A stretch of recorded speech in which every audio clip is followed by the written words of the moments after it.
सहना भवतु सहनौ भुनक्तु सह वीर्यं करवावहै तेजस्विनावधीतमस्तु मा विद्विषावहै ॐ शान्ति शान्ति शान्तिः समस्तजनकल्याणे निरतं करुणामयं नमामि चिन्मयं देवं सद्गुरुं ब्रह्मविद्वरम् ॐ पार्थाय प्रतिबोधितां भगवता नारायणेन स्वयं व्यासेन ग्रथितां पुराणमुनिना मध्ये महाभारतम् अद्वैतामृतवर्षिणीं भगवतीम् अष्टादशाध्यायिनीम् अम्ब त्वामनुसन्ततामि भगवद्गीते भवद्वेषिणी यं ब्रह्मा वरुणेन्द्ररुद्रमरुतः स्तुन्वन्ति दिव्यैस्तवैः वेदैः साङ्गपदक्रमोपनिषदैः गायन्ति यं सामगा ध्यानावस्थिततद्गतेन मनसा पश्यन्ति यं योगिनो यस्यान्तं न विदुःसुरासुरगणाः देवाय तस्मै नमः देवाय तस्मै नमः. We are starting this text, chapter 4 of Gita. I hope and presume that you have the book with you. It's available in our bookshop. Please buy that so that you can go home and read and reflect on this. When you listen, only half of what I say you actually listen. When you retain, only half of that only you retain. When you think, only half of that only you think. So what is left behind is 1/8 of what I said. But when you have a book which will trigger your memories about that discussion, that will help you to reflect better. That's the purpose of having a book, to recall, reflect. This 4th chapter, Chaturtha Adhyaya, is obviously a continuation of 3rd chapter. 3rd chapter was on Karma Yoga. In the Upanishads, which are considered to be the discussions on knowledge, we do not find the concept of Karma Yoga. Upanishad Rishis did not talk about this particular theory. It's strange, but Krishna says this is very important for you. Why it is not discussed in the Upanishads about this? Because the people who have come to be students of Upanishads, they have already understood the impermanence and temporary nature of any action.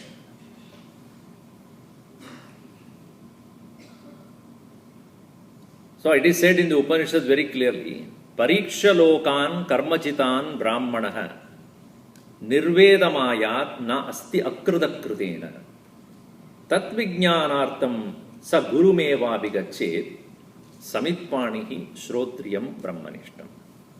Don't worry, you cannot write that. But you just mention the meaning of it. Lokan parikshya. They have analyzed the purpose of rituals. The purpose of rituals being accumulation of various merits and eventually after death going to various different regions of experiences. They are called lokas.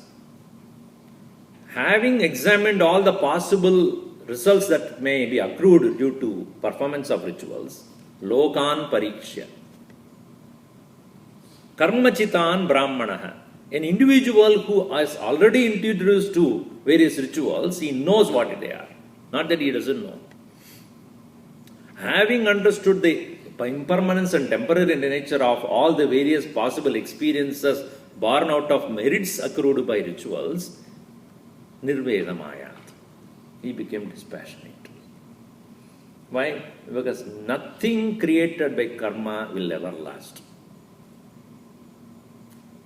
Action being temporary, it cannot produce eternal result. Just like you eat breakfast, you have eaten the breakfast for the whole life now. Your breakfast today is only for today. And not only for today, only for 2 hours. 2 hours maximum, 3 hours. Why? It has a limited scope. It cannot be eternally from here onwards and I will never have any more hunger at all. It is not like that. It temporarily satisfies your requirement, but it cannot give eternal result. So any action can never give you eternal result.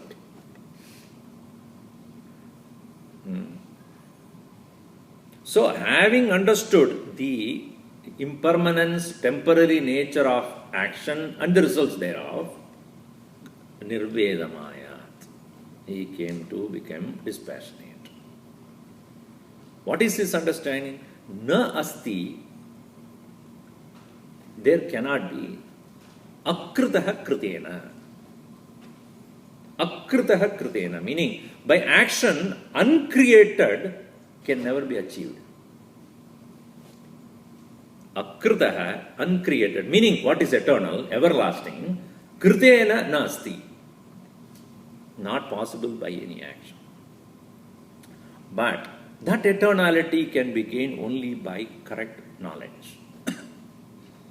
Tatvijnanartam, to know that, sa gurum gachet, abhigachet, to know that he goes to the teacher. To whom? Shrotriyam brahmanishtam. To a guru who knows that. He asked this question, what is that which is not created but eternal and eternal? Because all of us seek that happiness which will never come to, should never come to an end. We want eternal happiness. Have you ever asked anybody, give me little happiness, after that I will be miserable? No. Anybody seeks and everybody seeks in every occasion that happiness which will last forever. But we do not know what it is, and therefore we settle down for anything that is available. So, Upanishadic student, coming back to the point, is not interested in action. Why? Because he has seen it. This will not give me eternal result. So in the Upanishad, the discussion is only about jnana, not any action. In Upanishads, the rituals are already seen to be empty, temporary, and therefore the Upanishad teacher and the student, both of them are in a discussion only about how to think. How to come out of these desires by questioning those desires and overcoming that, keeping moksha, liberation, as the goal. Whereas Krishna is talking to Arjuna. He is in the battlefield. He is not an Upanishadic student. He is not a person who has become viragi. He is not a dispassionate individual seeking liberation. He is only confused. What is my course of action? What should I do? So therefore, the Karma Yoga was introduced to him. Do action. Don't worry about results. As a means to liberation. As a means to path of knowledge. That's why Shankaracharya writes very clearly in the beginning of this chapter. There are two things that are discussed. Pravritti Lakshana, Nivritti Lakshana. The way to engage in the world, the way to disengage from the world. This being the main subject matter of Gita also. How to engage, how to disengage. You come to the room, you put on the light. That switch can do two things. What? What can it do? On and off, on and off. You can put on the light, but the same switch is used for put off the light also. So both are necessary. How to engage and how to withdraw. Both should be known. Our withdrawal from the world is only when we are tired or retired.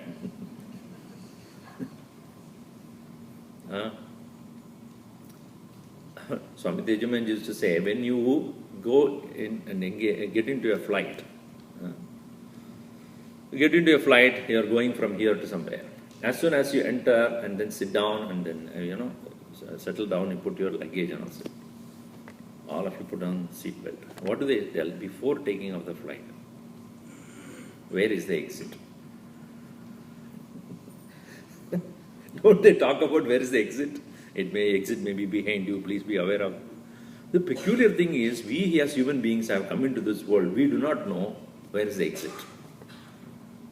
We never even think about it. Here exit is not death. How to come out of this sansara? Moksha.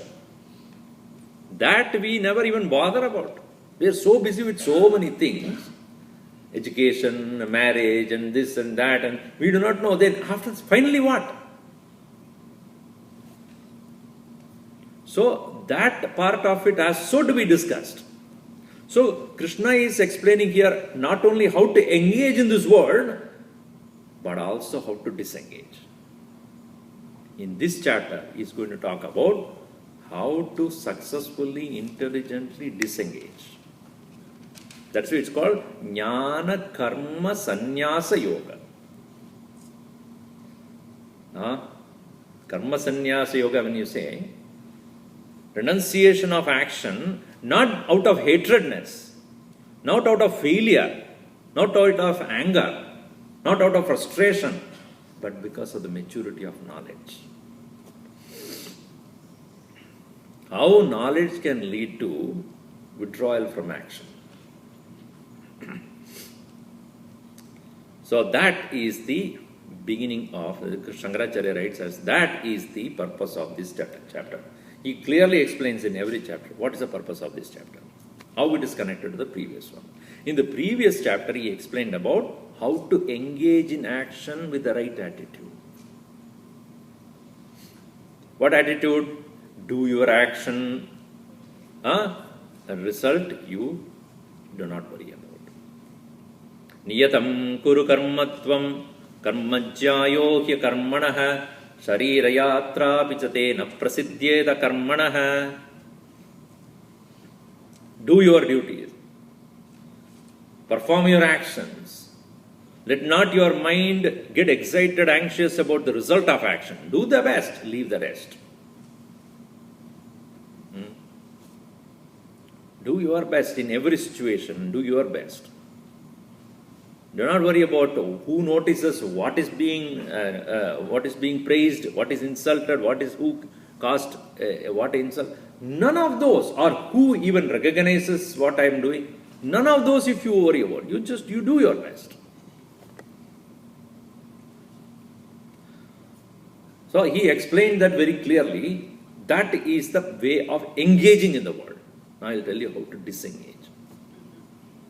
As I said, we should do both.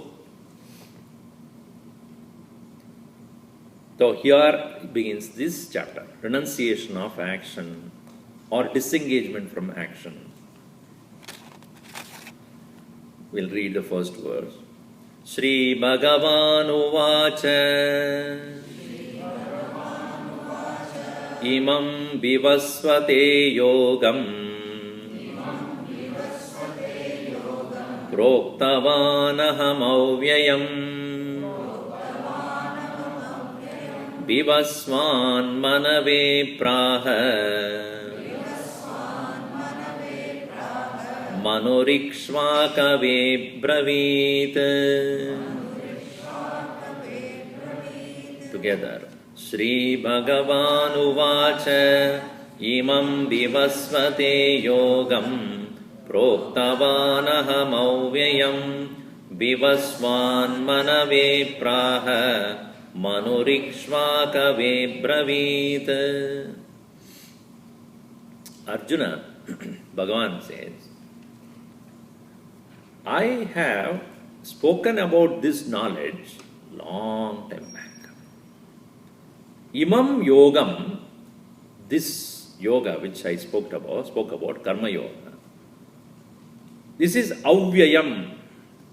Avyayam, na Vyaya Sahitam. Vyaya Rahitam, meaning it never perishes.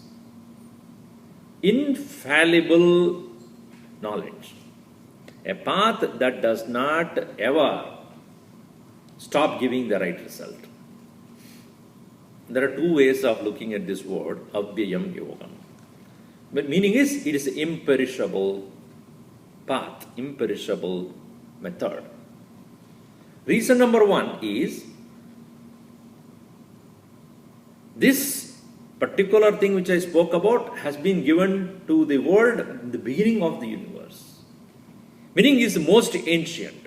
Anything that is ancient and still today it is valid means what? It never failed. That is why it is. It's passed on from one generation to another because it is valid, it gives the right result all the time, and therefore it is of authority. It is a proof. If it is something which gives you sometime a result, sometime it doesn't, then people will lose faith in that, trust in that, and they will not pass it on to the next generation. Anything that has come to us for many generations means what? It has been giving the right result for those who are practicing, and therefore it is valid at all times. Avyayam Yogam. It is imperishable path. There is one meaning. Second meaning is, this is that path which gives a result which is Avyayam. It gives a result that is imperishable. It gives a result that is eternal. And we have just seen, what is that we all seek all the time is, really every one of us are seeking freedom only. No one is ready to be under anybody for a long time. Even your own children. Even the dog. You put the dog in the room for some time, then it will start making all sort of noise and scratch the door and I want to get out. It will never stay in one place for a long time. It cannot capture him for a long time. Or keep under what you call captivity for a long time. It has to get freedom. So if unintelligent living beings which are not able to think on their own, they are living by instincts themselves, seeking this freedom all the time. What about human? Who are thinking? who are capable of making choices. So what we seek is an eternal freedom, freedom which has no boundaries. That is called moksha. No bondage. So this yoga gives that freedom which is imperishable, eternal. Therefore it's called Avyayam Yoga. Yoga in this particular context is engagement or in a particular path, a marga. So imam Avyayam Yogam aham proktavan. I was the one who spoke. For whom? Vivasvate. Vivaswan means he the one who has supremest brilliance. Vivas means brilliance, brightness. Vivaswan, when you say he who has. Dhanavan, one who has dhanam. Balavan, one who has balam. Gunavan, one who has guna, qualities. Similarly, Vivaswan.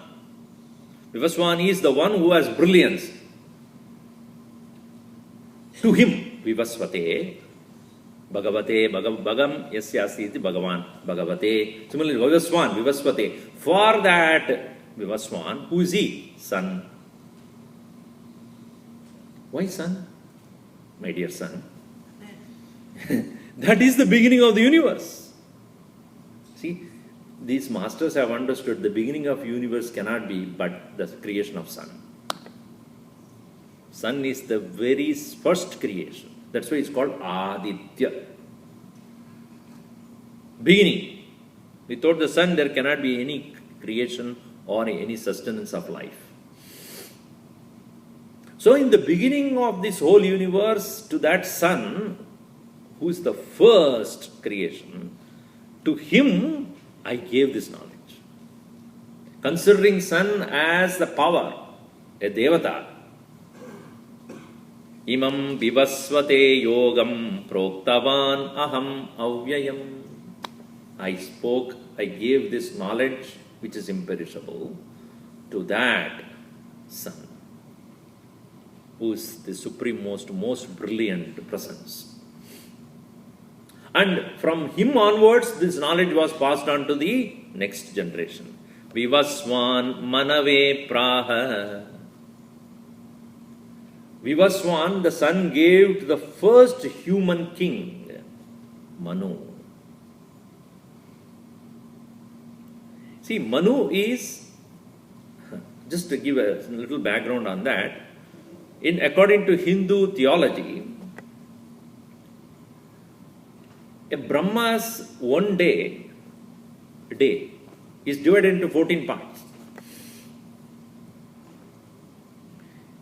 Each part of the 14 is called one Manvantara.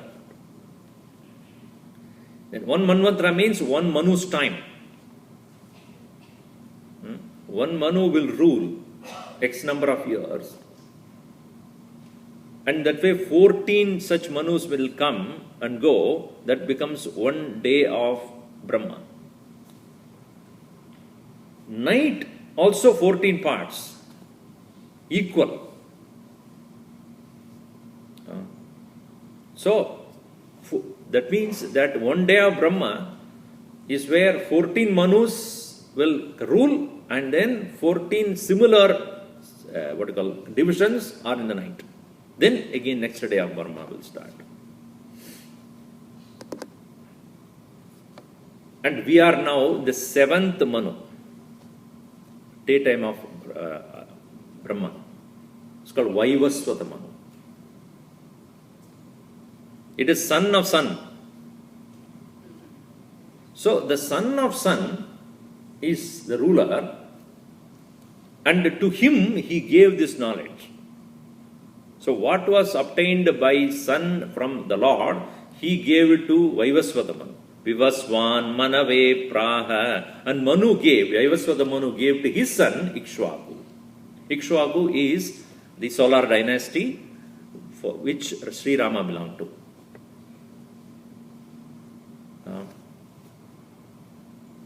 So this way, why he is saying this knowledge is therefore so ancient.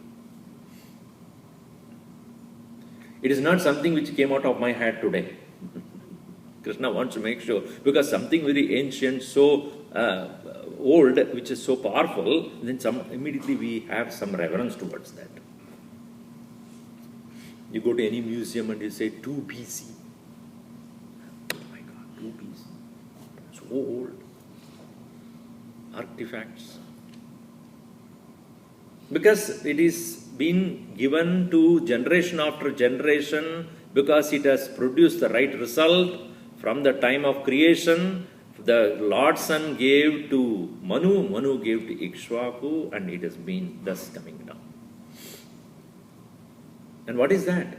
This particular yoga which I was talking about. Karma yoga. Please, recall this point. This karma yoga is a means to the end which is known as jnanam.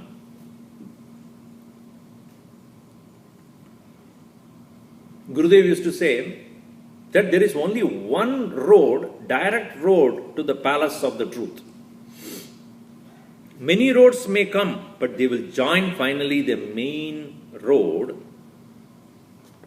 You go to any of the ancient cities in India, there will be one royal road. Here it is known as El Camino Real. Royal road. The royal road is where it directly goes to the palace. All other roads will join in. No road can directly go to the palace. It's all joined into the El Camino Real. Then it will go. So the royal road to the path of the royal road to the moksha, liberation, is jnanam, knowledge. Why? Because it is by knowing that you become free, not by doing anything.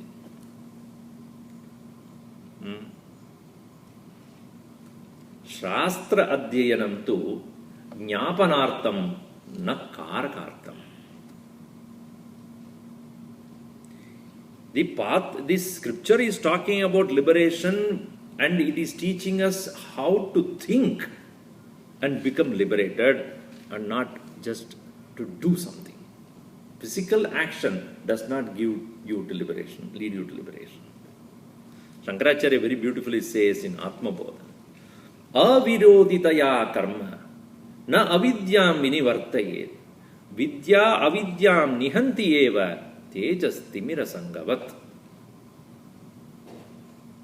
Like a darkness in a room can never go away by you doing anything except bringing light. Is it not? Light, darkness that is in a room can be removed only by bringing a light. And bringing a light by producing light, or you are striking a match and creating the light there. That light is the one which removes the darkness, and not any amount of physical action. Tejaha timira sangavat. Just like darkness is removed by teja, light. Similarly, knowledge alone can remove the bondage created by ignorance, and not by anything else. Let us say that if I am upset with someone or unhappy about something, what action you should do? Psychological problem cannot be overcome by physical activity. If I am angry or upset and frustrated or whatever it is, but doing an action, how will you come out of that? If I am angry with someone, what action should I do? Go and slap that person. But I am venting or I am channelizing that anger. But the anger doesn't go unless I know that this is not right in my mind. So any psychological disturbance can never be removed by any physical action. Oh, no, Swami, nowadays all pills are available. That will only make you forget for a while. You forget. No, you may take a pill because you are so upset and angry, and you take that sleeping pill. Somebody said, I don't want to take sleeping pill. Why? It is itself is sleeping. Anyway, that's a poor joke. So you take a sleeping. Get up. Freshly again angry you are. Now you are more fresh to get angry more. So that frustration can never be overcome with any action. I'm jealous about somebody. What action should I do? So by thinking correctly, then I can overcome. Similarly, bondage in our world is not created by any action. Bondage is created by wrong thinking. So, jnanat evad kaivalyam. Correct knowledge alone. So, royal path to liberation is knowledge, and karma yoga helps one because by performance of action without desire, mind become pure and clean. And such a mind is ready to listen, ready to think. Therefore, Krishna says, this yoga I taught so that it will lead a person to the path of knowledge. This, therefore, I gave as a secret in the beginning. This path of karma, action, leading to path of knowledge, I gave to that son. Son gave to his son Manu. Manu gave to Ikshvaku. And thus, therefore, evam parampara praptam imam rajarshayo viduhu sakale neha mahata yogo nashtah parantapa. Together. Evam parampara praptam imam rajarshayo viduhu sakale neha mahata yogo nashtah parantapa. Imam yogam. Evam parampara praptam. Parampara means by succession of teacher teaching to the students. That's called parampara. Paramparaha. So it is being from the previous generation is passed on to the next generation. That is what is called parampara. Succession of passing of this knowledge. Successively passing of the knowledge. This knowledge that is being obtained by lineage of teachers passing on to next one to other. So the first king was given, then that Ikshvaku king gave to his son, and this way it is given to the royal sages. Rajanahapi, Rajanascha, Rishayascha, Rajarshihi, Rishayaha. The kingly saints it was passed on to. Oh, I thought it is given to the Brahmanas. No, kings. You know why? Because kings who are given this knowledge,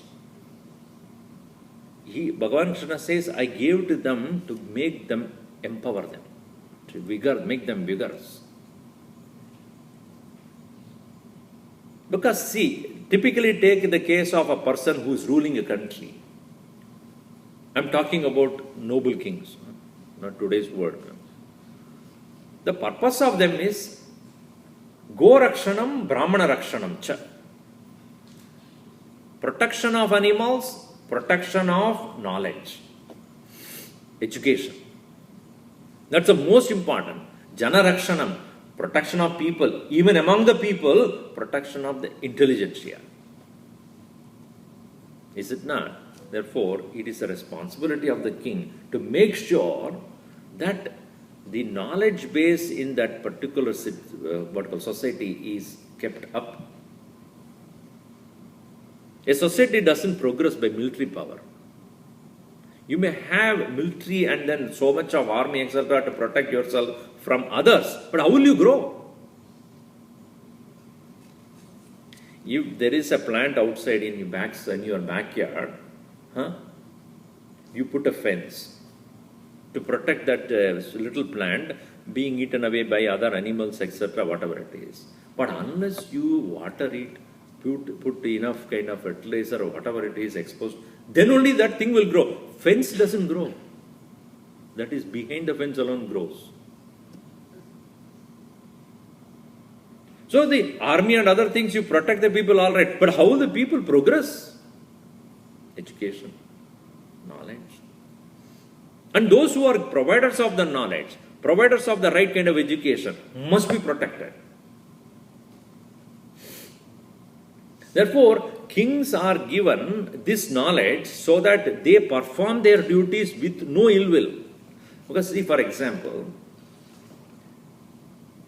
a king who is doing a particular governance of a particular society, he may probably help these business people to do a lot of business, etc.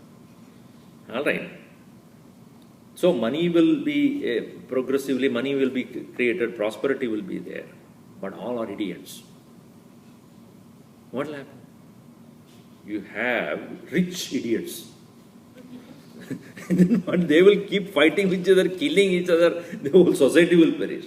There must be certain set of people who are there to educate, give maturity, give values, give importance, have certain principles. That knowledge, that education has to be given. Then even the money will have some usage, some worth.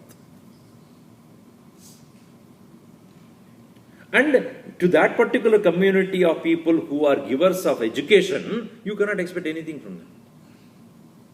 They are not people who provide money. They will not provide prosperity. They will not be the army fellows.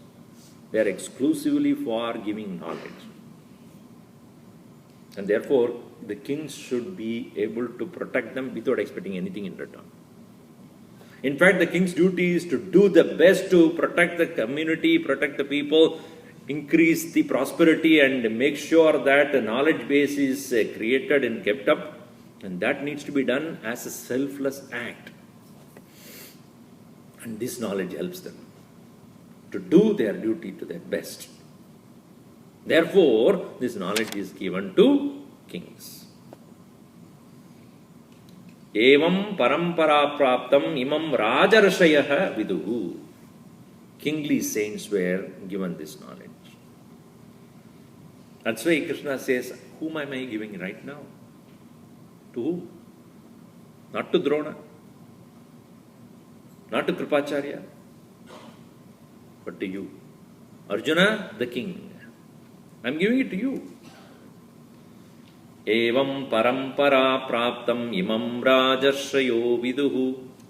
But then why am I giving it to you right now?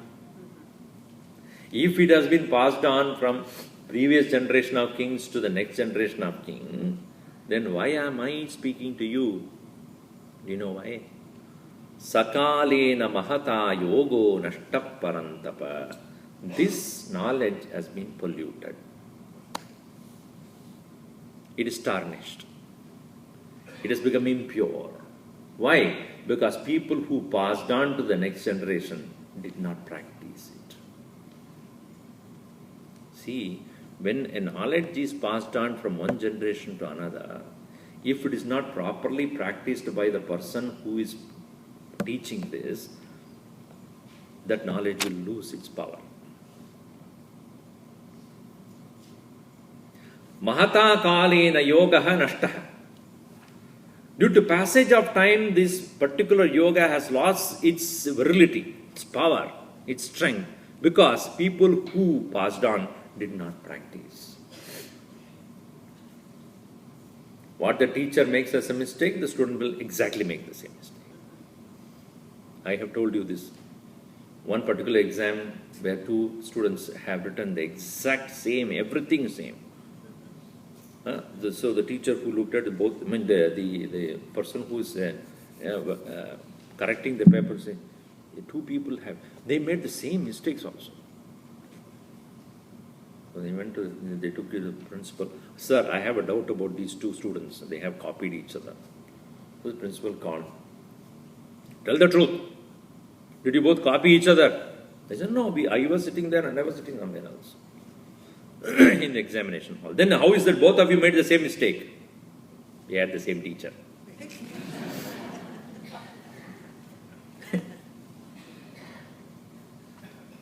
So the person who is teaching, if he or she does not have the personal vision about that knowledge, obviously when he or she passes on, it will have the same impurity passed on to the next generation. And the next generation doesn't even know that they are making mistake. That's why we tell the teachers, please chant correctly. If the teachers don't chant, Balvir teachers, if they don't teach correctly, and the students, when they make a mistake, we cannot blame them. Because they don't even know that they are making a mistake.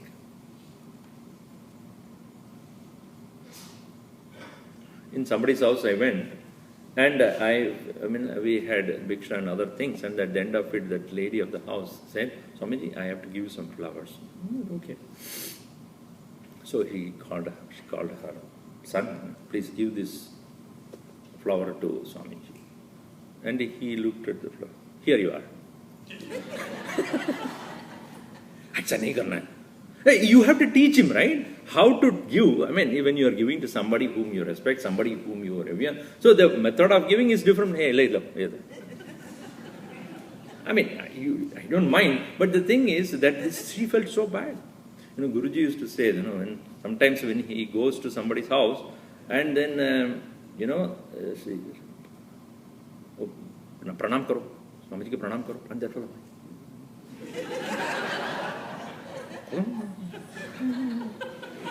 both are there conversing. What are you? Then that is, I am teaching culture to that boy. When the Swami is around there, you are teaching culture to that boy. That fellow doesn't want to do it because he doesn't even know how to do it. And sometimes, the parents will, do this namaskar and then karo.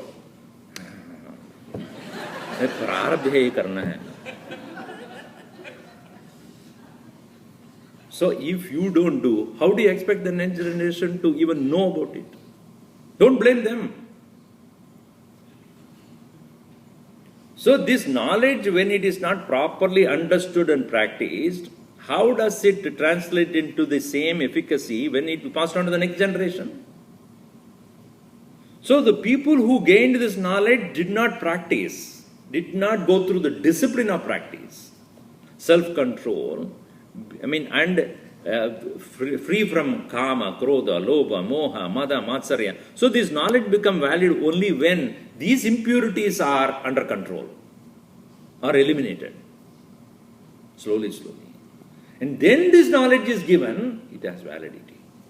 So over a period of time, any knowledge for that matter, anything for that matter, over a period of time, it loses its power. Why? Because not that it is, that particular method is wrong, but the people who are practicing is wrong.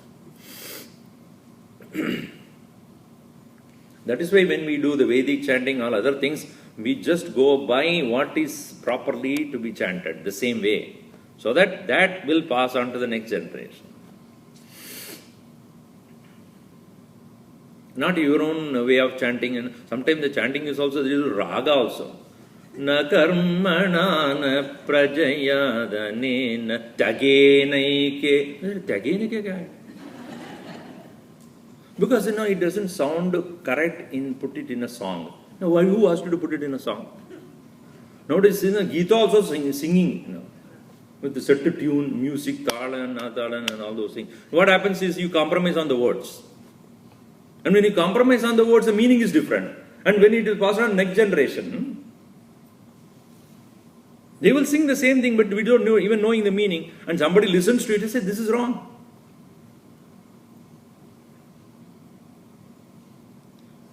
So, therefore, the authenticity should be maintained. For that, you should know exactly what it means. Practice it. Understand its nature. Understand its power. Then pass it on to the next generation. So, when over a period of time, when it is passed on without being practiced, it lost its nature. That's why, sakale neha mahata, sa mahata kalena, sa yoga mahata kalena, it nashtaha. It lost its power. He Parantapa. Oh, scorcher of enemies, Param Tapayadidi Parantapaha. One who is the dead, powerfully he is a wary to his enemies, to his own foes or his own enemies. Vairis Param Tapayati. Parantapa. Over a period of time, therefore, it lost its ability. Therefore, I am teaching you again. The purpose of me teaching this now is therefore to bring back its original glory. Therefore, he says, Sa evayam maya tedya Yoga prokta puratanaha Bhakto sime sakacheti Rahasyam hetaduttamam Sa evayam maya tedya Yoga prokta puratanaha Bhakto sime sakacheti Rahasyam hedaduttamam. When this knowledge is passed on by the people who are not qualified, either they don't practice it or they practice for a wrong purpose. See, if my goal is not liberation, this knowledge is irrelevant to me. When my personal goal is not mukti, liberation, why should I perform karma yoga then? Why purity of mind is necessary if my purpose is not liberation?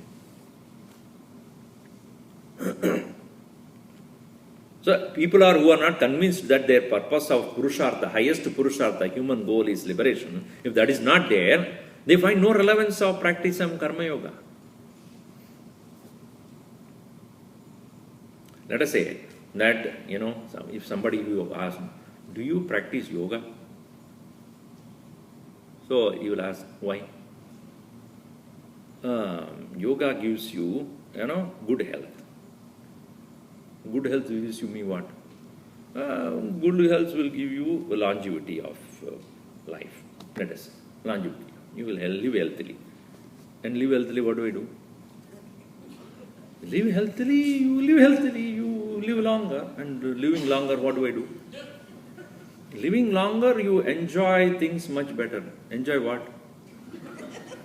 Enjoy. I am already enjoying. Why should I practice yoga to enjoy?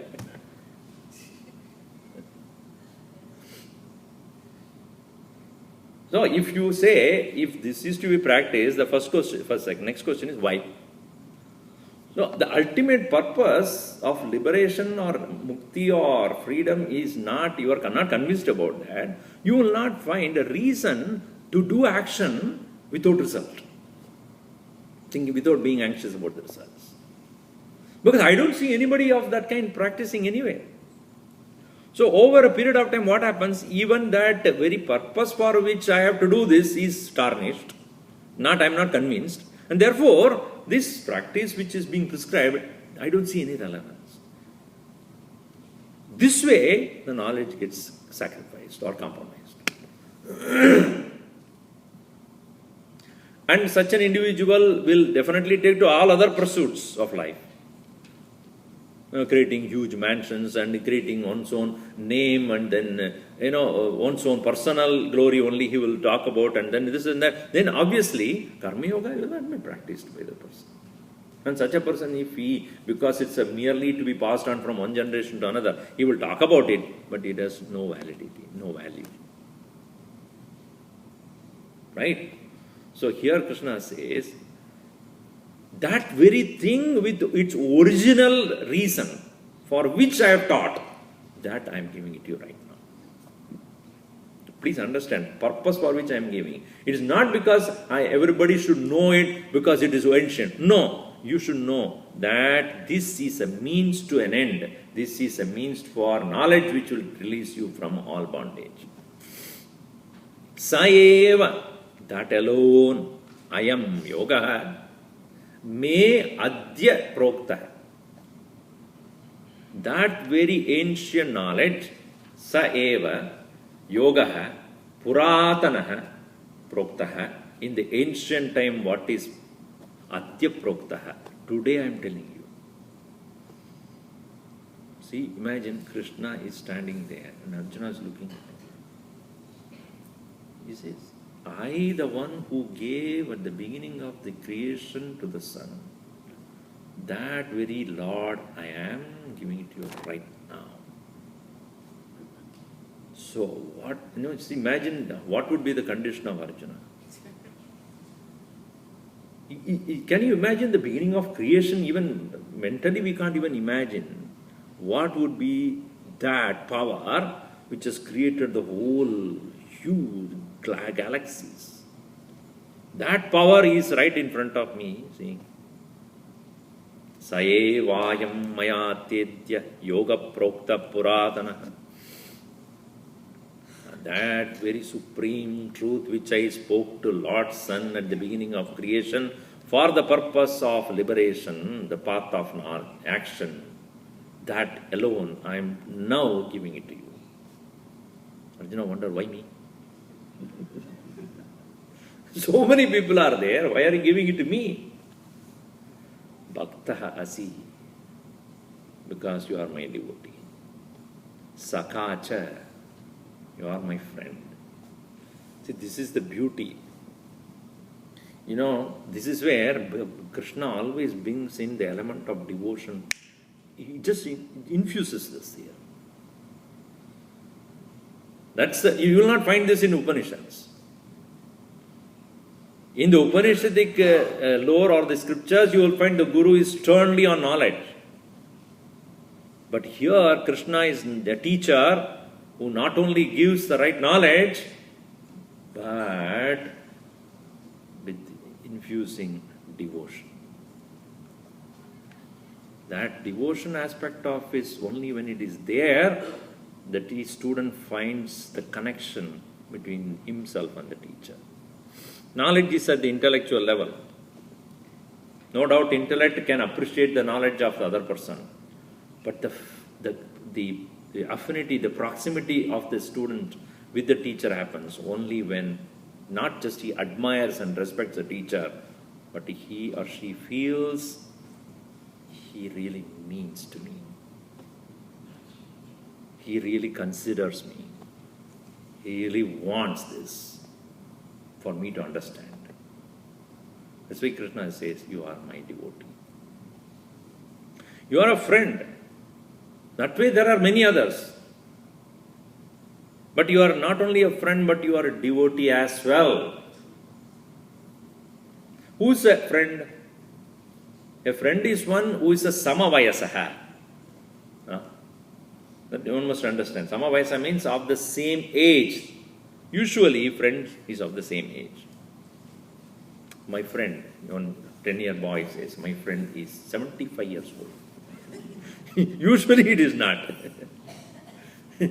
Usually when you say friend must be one who is of the same age groups, more or less. Who can share the similar ideas, similar feelings, similar interests, similar lifestyle. Then only they are friends. So Krishna Arjuna is of the same age. Little older, of course, Krishna was. But the same age, sharing the similar traits. And therefore they could gel with each other very easily. Yudhishthira doesn't see him as a friend. Yudhishthira has a lot of devotion for Krishna. But he doesn't see, or Krishna doesn't see him as a friend, nor Yudhishthira can see him as a friend. Nor Bhima. None of them. But with Arjuna, that's why he got married to his own sister also. Otherwise he would not, if he's a crooked fellow, then why should he get married to my sister? He said, my friend, a next important trait that Arjuna had was devotion. that he feels that this one, this Krishna, even though he is my own cousin, elder cousin brother, but he is not that, he is divine. So many masters have said, "Oh Lord, consider me as a friend."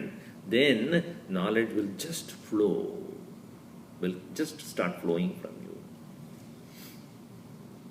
Bhakto sime saka cheti. Because you are my devotee and a friend, Hedat uttamam rahasyam maya prokta. This uttamam rahasyam, this supreme secret, I have revealed to you. Whom do you tell your secret? Whom do you tell your secret? Usually you tell a secret to a person if you know that person will not talk about it to anybody else. Right? You tell somebody, "Hey, I am telling you a secret. Please don't." Whenever you tell a secret, what do you say? Don't tell anybody. You don't tell a person who is very well known for immediately declaring in the Wall Street Journal and then in New York Times or put it in the blog or in the Facebook and then internet and the whole world. You don't tell them. Then you will be careful. I cannot tell this person. Secret. You tell only person whom you confide, whom you are confident about. This person won't tell. But when you say, "I am telling you a secret," the other person, "Why are you telling me the secret?" That means you want that secret to be shared, meaning you want me to know.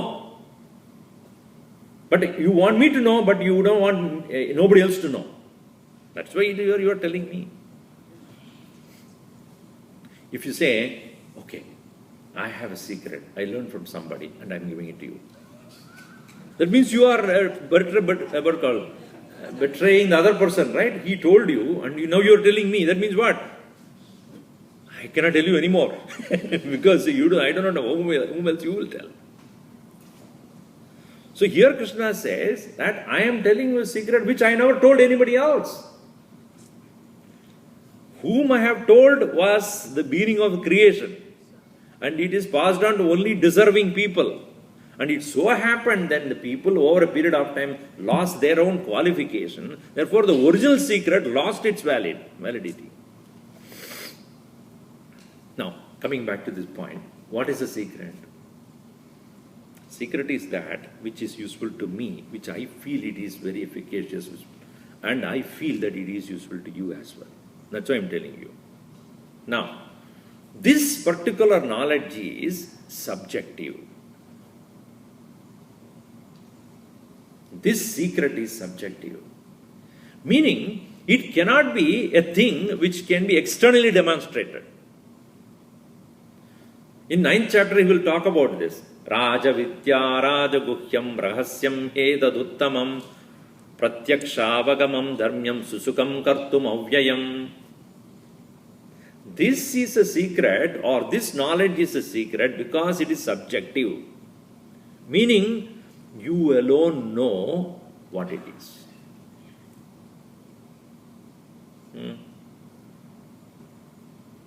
Is your mind a secret or not? Is your mind a secret? Yes. Why? Nobody else knows. I alone know, Swamiji, what is going on in my head. Yes. Thank God. Nobody else should know. Otherwise the person next to you will get tortured. What's going on in your head? Why it is subjective? Nobody else will know. This knowledge is subjective because when you are doing an action, people only see the action. But what is the intention? Nobody will know. When I perform an action with no desire, personal desire and personal results in my mind, it is not something others will never know. Action people see, intention people don't see. So this knowledge is to be, this path has to be practiced in such a way that you alone will know what is the purpose and intention and attitude behind that particular action. And therefore, it is secret. Etat rahasyam uttamam rahasyam. Rahasyam hedad uttamam. Uttamam rahasyam. Why it is supreme secret? Because uttama phalam data. It is that which gives the greatest result. It gives you the highest result. Therefore, it is highest secret. Uttamam rahasyam, supreme secret. That I have revealed to you. Sa evayam maya tedya yoga proktas puratanaha bhaktosi me saka chedi rahasyam hedaduttamam. So Krishna feels so much for Arjuna. See, that is why it is important for us when we approach the Lord. No doubt we approach the Lord with all reverence, with devotion and all those things. And we offer our flowers and fruits and prayers and japa and our rituals, everything.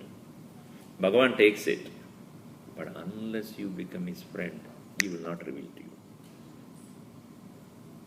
He will appreciate whatever you do. Yes, yes, fine. But it doesn't come closer. Unless you start feeling for that Lord. With removing all inhibitions, all impurities. You say, Lord, I want you. With that purity when you reach, I want nothing else. As you know, in the Mukundamala beautifully says, Nasta dharme navas nichaye naiva kamo bhoge yat yat bhavyam bhavad bhagavan purva karmanurupam etat pratyam mama bahumadam janma janmantarepi tvat padam bhoruha yugagada nischala bhakti rastu. I want nothing else other than a total devotion to your feet. When that total surrender takes place, then that revelation takes place. Yamaivesha vrunade tena labhyaha tasyesha atma vivrunade tanam swam. In Upanishad also it is said, when you choose this exclusively, it will choose you exclusively.